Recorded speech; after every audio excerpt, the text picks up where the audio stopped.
Bonjour à tous. On va donc reparler du MAS en complément de ce qui a été dit tout à l'heure par SNCF sur le MAS à la française. Là, on voulait, pour reparler de ce sujet, partir d'un exemple étranger pour véritablement mieux appréhender toutes les possibilités que peuvent offrir ces nouveaux services de mobilité. Alors, comme on l'a dit tout à l'heure, je passe rapidement, mais le MAS, qu'est-ce que c'est? C'est une application, idéalement une application unique, qui va concentrer toute une étendue de services de mobilité publics et privés, donc qui va intégrer à la fois bien sûr le transport public, mais également des possibilités de recourir à du taxi, à Uber, à du covoiturage. Donc une offre intégrée, public-privé, une possibilité de paiement directement sur l'application et également un calcul d'itinéraire pour aller le plus rapidement possible d'un point A à un point B pour exercer, donc faire exécuter son transport. L'originalité de ce qui a été fait à Helsinki, donc qui est un peu l'exemple du MAS poussé à l'extrême, c'est d'aller jusqu'à proposer un abonnement mensuel en fonction d'un service de mobilité. Donc, par exemple, il y a plusieurs forfaits qui sont proposés. Le forfait le plus élevé à 499 € propose une offre illimitée de services de transport, à la fois public et privé. Et ce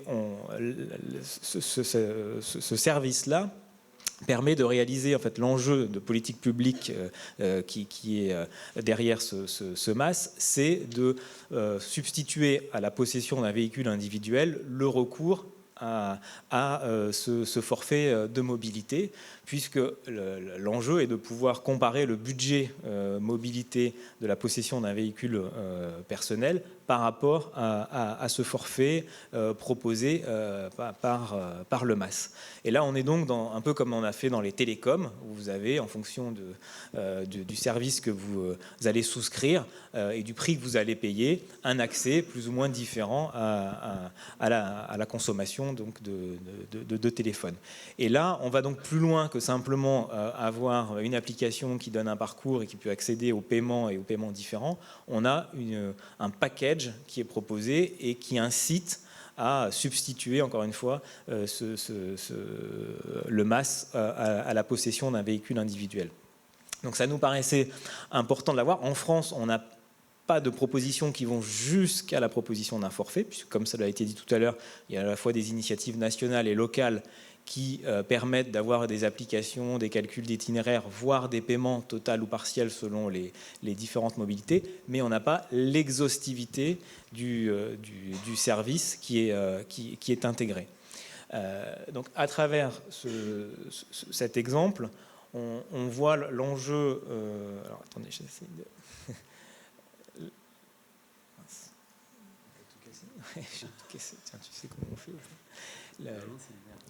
alors, donc on voit en fait les 5 domaines clés donc, du MAS, hein, comme on le disait. Donc l'enregistrement sur une plateforme, une application, la planification de son trajet, une proposition d'aller d'un point A à un point B, une réservation donc, du mode de transport et le paiement total ou partiel à l'aide du forfait. Donc ça nous semblait extrêmement important à la fois de revenir sur ces 5 points, mais d'insister encore une fois sur la révolution ultime qui sera de ne plus recourir à son véhicule personnel et d'y substituer ce service de mobilité. Alors évidemment, c'est facile à dire quand on est dans des métropoles avec des offres de services qui sont assez étoffées. Ça sera beaucoup plus dur quand on est dans des territoires ruraux où il y a peu d'offres de transport et où on voit mal aujourd'hui comment on pourrait ne pas disposer d'un véhicule individuel.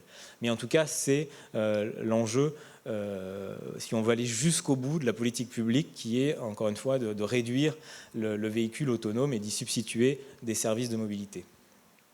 Et Nicolas va exposer en fait cet enjeu à travers un exemple d'une métropole française. Merci Stéphane. Alors, je vais parler d'un cas très concret que j'ai vécu personnellement dans le cadre d'une mission que nous avons réalisée pour le syndicat mixte des transports suburbains de Nancy, que vous devez sans doute pas connaître malheureusement. C'est un syndicat mixte de type loi SRU qui regroupe la métropole de Nancy ainsi que 3 communautés de communes autour de Nancy. Et donc, nous les avons accompagnés pour redéfinir leur stratégie de mobilité. Dans ce cadre-là, je devais aller rencontrer les représentants de la communauté de communes de Moselle et Madon, qui sont basés à Neuve-Maisons. Et donc, je suis arrivé à Nancy à 9h30 et j'avais rendez-vous à 10h30. J'ai, en théorie sur le papier, ce qu'on voit là, ce qui ne se voit pas bien, j'ai 4 offres de transport public, 4 solutions pour aller de Nancy à Neuve-Maisons.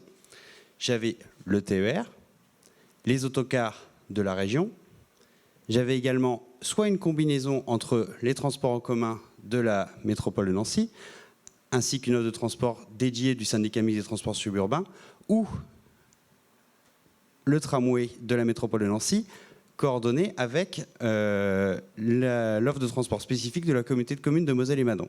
Et donc, j'ai essayé par tous les moyens d'utiliser les transports collectifs, les 4 moyens disponibles pour aller de Nancy à Neuve-Maisons. Eh bien, je ne pouvais pas arriver en moins d'1h30 de Nancy à Neuve-Maisons, alors que c'est un trajet qui prend une demi-heure par la route, et donc j'ai dû prendre le taxi.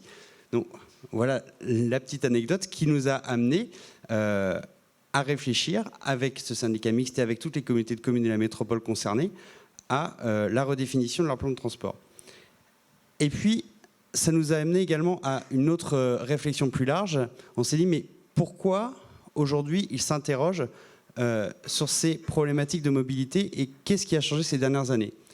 Eh bien, en fait, ce n'est pas forcément l'évolution technologique du MAS qui amène à s'interroger sur la stratégie des mobilités.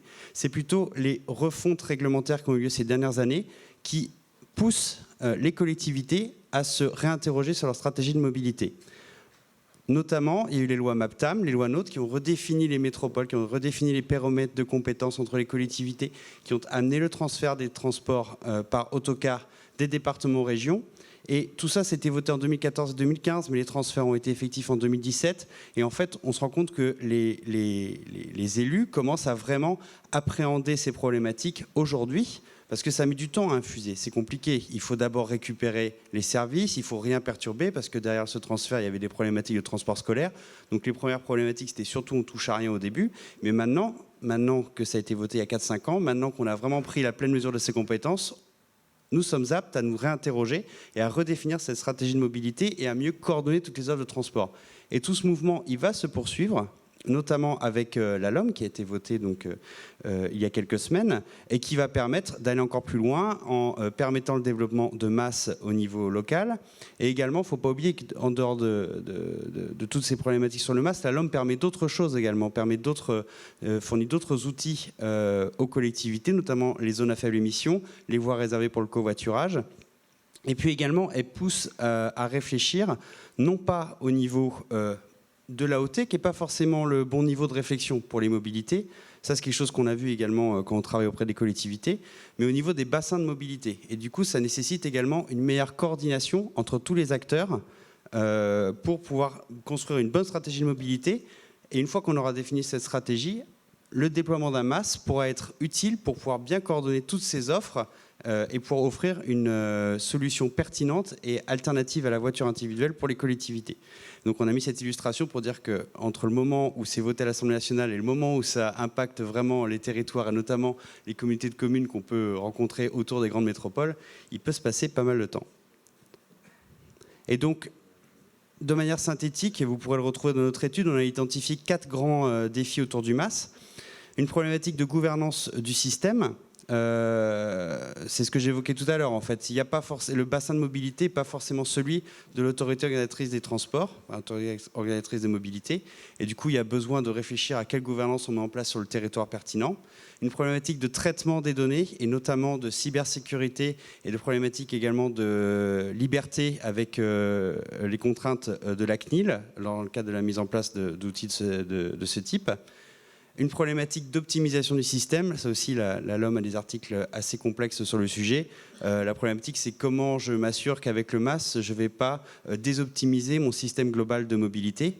Et puis un enjeu majeur également, c'est un enjeu du défi économique de l'outil MAS, c'est-à-dire combien ça coûte et qui va payer à la fin. Ça c'est encore une question je crois auquel personne n'a répondu et c'est une vraie question qu'il va falloir traiter dans les années à venir. Je vous remercie.